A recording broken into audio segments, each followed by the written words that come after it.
என்ன கார்த்தி, ஒரே டப்ப டப்பன்னு சவுண்டு கேட்டிருக்கு. என்ன பண்ணிட்டு இருக்க? எழில ஸ்கூல்ல இருந்து வர போறான் இல்லைங்க, டெய்லி அவனுக்கு வீட்டில் இருக்க ஸ்நாக்ஸ் தான் தரேன். சரி, இன்னைக்கு அவனுக்கு உருளைக்கிழங்கு போட்டு பஜ்ஜி செஞ்சு தரலான்னு சொல்லி அதுக்கு தான் ப்ரிப்பேர் பண்ணிருக்கேன். உருளைக்கிழங்குல பஜ்ஜியா? ஆமாங்க, நான் கேள்விப்பட்டதே இல்லை.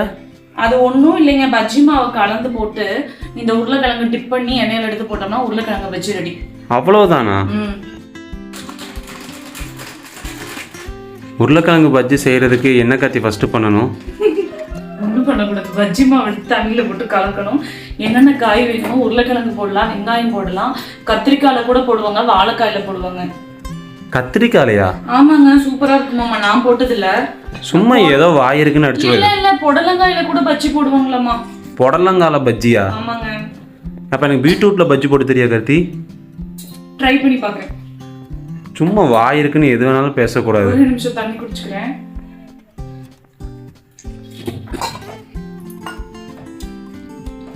நல்லா மிக்ஸ் பண்ணிக்கணும். ஆக்சுவலி இது நான் பஜ்ஜி மாவு தாங்க போடுறேன். பஜ்ஜி மாவு இல்லாட்டி என்ன பண்ணலாம்னா கடலை மாவு கொஞ்சம், அரிசி மாவு கொஞ்சம், அப்புறம் கொஞ்சோண்டு மிளகாத்தூள், உப்பு இதெல்லாம் போட்டு கூட செய்யலாம். என்ன செய்யலாம் கார்த்தி? பஜ்ஜி மாவுக்கு. பஜ்ஜி மாவுக்கா? ரொம்ப கெட்டியாவும் இல்லாம கொஞ்சமா தண்ணி போட்டு உள்ள போட்டு எடுக்கிற மாதிரி இருக்கணுங்க.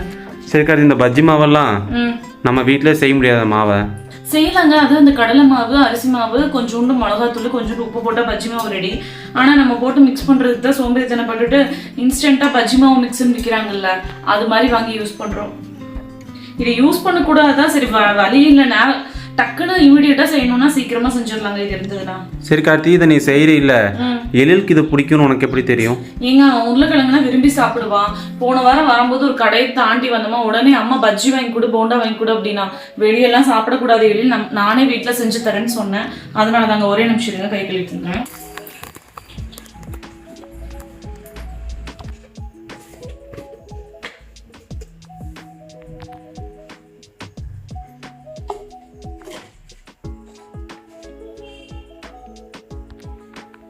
உருளைக்கிழங்கு பஜ்ஜிக்கு வந்து உருளைக்கிழங்கு ஃபர்ஸ்ட் இதை விட மெலிசா கட் பண்ணணும். நான் வந்து இந்த அளவு கட் பண்ணியிருக்கேன். என்ன கார்த்தி, எல்லாம் குண்டு குண்டா தடிமனா இருக்கு? ஆமாங்க, இன்னும் மெலிசா கட் பண்ணணும். என்கிட்ட அந்த கட் பண்ற இது இல்ல, அதனால சரி இதை வச்சு அப்படியே கட் பண்ணிட்டேன், கத்தி வச்சு. ஏன் கார்த்தி, இன்னும் ஈஸியா இருக்கிறதுக்காக இந்த உருளைக்கிழங்க வந்துட்டு குக்கர்ல போட்டு வேக வச்சு அதுக்கப்புறம் எடுத்து கட் பண்ணி பஜ்ஜி மாவுல போட்டு பண்ண சூப்பரா இருக்கும்ல. அப்படி பண்ணலாங்க. அப்படி பண்ணோம்னா அது போண்டாவாயிரும். உருளைக்கிழங்கு வேக வச்சு உள்ளுக்குள்ள கொஞ்சோண்டு வெங்காயம், மிளகாய், கருவேப்பிலை இதெல்லாம் போட்டு நல்லா மிக்ஸ் பண்ணி கொஞ்சம் மஞ்சளையும் போட்டுட்டு குட்டி குட்டியா உருண்டை பண்ணி இந்த பஜ்ஜி மாவுல தூக்கி உள்ள தூக்கி போட்டோம்னா உருளைக்கிழங்கு போண்டா ரெடி. உருளைக்கிழங்கு போண்டாவா? அப்ப இது பச்சை எப்படி கார்த்தி வேகும்? அதுதான் எண்ணெயில போட்டு நல்லா குக் பண்றோம்ல, வெந்துரும். இல்ல, பஜ்ஜி மாவு வந்து சீக்கிரம் வெந்துரும். உள்ள இருக்கிற இந்த பொட்டேட்டோ எப்படி வேகும்? அதுக்கு தானே இவ்வளவு ஸ்லைஸா கட் பண்றோம். இதை விட ஸ்லைஸா கட் பண்ணி இருக்கணும், அதெல்லாம் வெந்துரும் பாருங்க. இதுக்கு முன்னாடி இது நீ செஞ்சதே இல்லையா கார்த்தி? செஞ்சிருக்கேங்க. நான் எங்க அம்மா வீட்டுல இருக்கும்போது செஞ்சிருக்கேன். நம்ம தான் இங்க பஜ்ஜியே சாப்பிடறது இல்லையா, எப்பயுமே உளுந்து விட தானே சாப்பிடுவோம். எண்ணெயில போடும்போது ரொம்ப கவனமா போடணுங்க. ஏன்? ஒரு முறை என் மூஞ்சில செதறிச்சு, ஞாபகம் இருக்குங்களா? அது 2 வருஷத்துக்கு முன்னாடி தானே கார்த்தி. இப்ப அடையாளமே இல்லாம போயிடுச்சு. ஆமா, உளுந்து வடை செய்யறேன்னு சொல்லி மாவுல இருந்து என்ன வெடிச்சதுன்னு தெரியல, தமால்னு வெடிச்சது பாருங்க. மூஞ்சி எல்லாம் அப்படியே புண்ணாயிடுச்சு. உனக்கான பரவாயில்ல கார்த்தி, எழிலுக்கும் சேர்ந்து கையெல்லாம் புண்ணாயிடுச்சு. குழந்தைங்களை வந்து கிச்சன் கொண்டு வரவே கூடாது. அன்னைக்கு நீங்களும் இல்ல, அவனும் கீழே அமைதியா இருக்க மாட்டேன்னு சொல்லிட்டு, அதனால அவனை இடுப்புல வச்சுட்டு எப்பயும் போல சமைச்சா மூஞ்சி, என் மூஞ்சி சதறினதும் இல்லாம அவனுக்கும் கையில எல்லாம் பட்டுருச்சு. ஆஹா, பார்க்கும்போதே சாப்பிடணும் போல தோணுதே கார்த்தி. சாஃப்டா இருக்கும் தெரியுங்களா உருளைக்கிழங்கு உள்ள. எனக்கு உருளைக்கிழங்குனாலே பிடிக்கும். அதுல பஜ்ஜி இருக்குன்னு எனக்கு இன்னைக்கு தான் கார்த்தி தெரியும். இருக்குங்க, செய்வாங்க. இந்த யூடியூப் வந்தாலும் வந்துச்சு, என்னென்னத்தையோ பார்த்து என்னென்னமோ செய்யற. நீங்க எல்லாமே கத்துக்க வேண்டியதுதாங்க.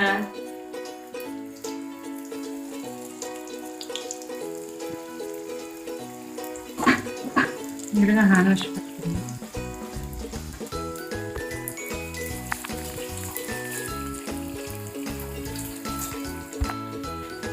பாத்தீங்களா, ரொம்ப சீக்கிரமா வந்து பஜ்ஜி ரெடி ஆயிடுச்சு. ஆமா கார்த்தி, கருகருன்னு ஆயிடுச்சு. இது எப்படி சாப்பிடுறது? வாயில தாங்க சாப்பிடணும். இங்க பாரு, வாயில தான் சாப்பிடணும்னு எனக்கும் தெரியும்.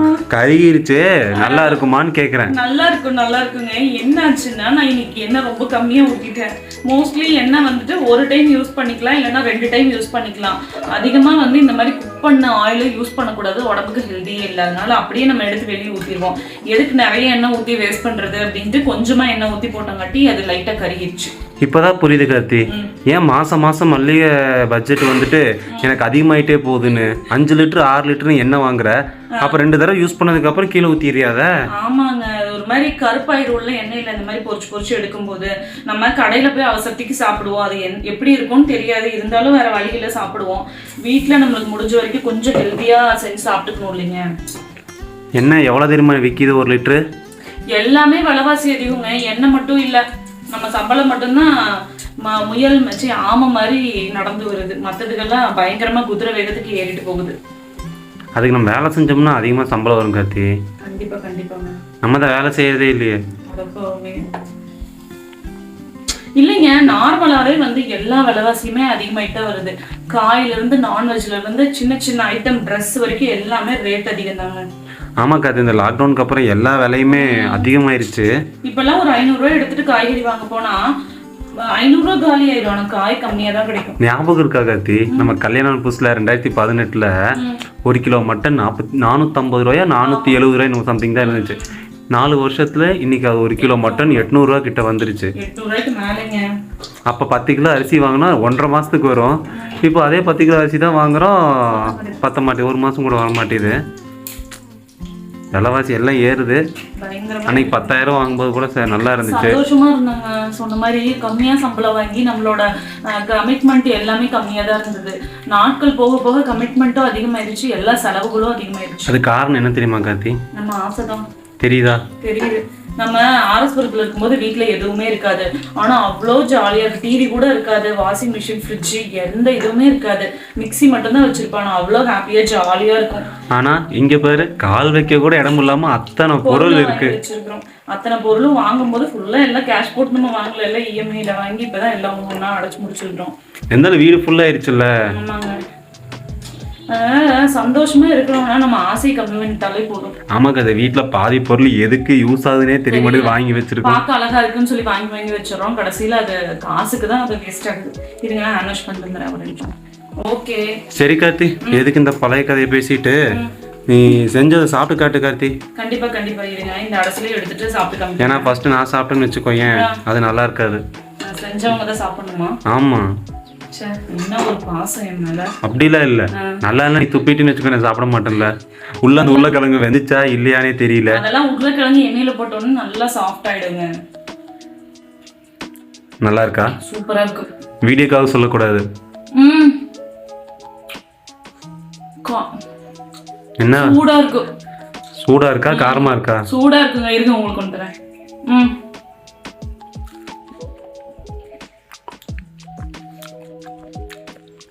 பத்தியா உருளைக்கிழங்கு வந்துருச்சு. நைஸ், டேஸ்டா இருக்கு. சரி வாங்க எள்ள கூப்பிட போலாம். கூப்பிட்டு வந்து அவனை கொடுக்கலாம். ஆனா எனக்கு கவலை இல்ல கார்த்தி, ஃபியூச்சர்ல எனக்கு வேலை போயிடுச்சுன்னு வச்சுக்கோயேன், உன்னை பஜ்ஜி போண்டா கடை போட்டு பொழைச்சிக்கலாம் கார்த்தி. ஆமாங்க, என்னோட லாங் டைமா நான் இதுதான் யோசிச்சுட்டு இருக்கேன். ஒரு பஜ்ஜி போண்டா கடை போடணும், அதுக்கு நம்ம முதலாளியாகி நம்மளே சுட்டு எல்லாத்துக்கும் கொடுக்கணும், யார்கிட்டயும் வேலை செய்யாம. உண்மையில சூப்பரா இருக்கு கார்த்தி. எல்லாம் கூப்பிட்டு வந்து எள்ளுக்கு சர்ப்ரைஸா அது கொடுக்கலாம். கண்டிப்பா அவனை கூப்பிட்டு வரலாம் வாங்க.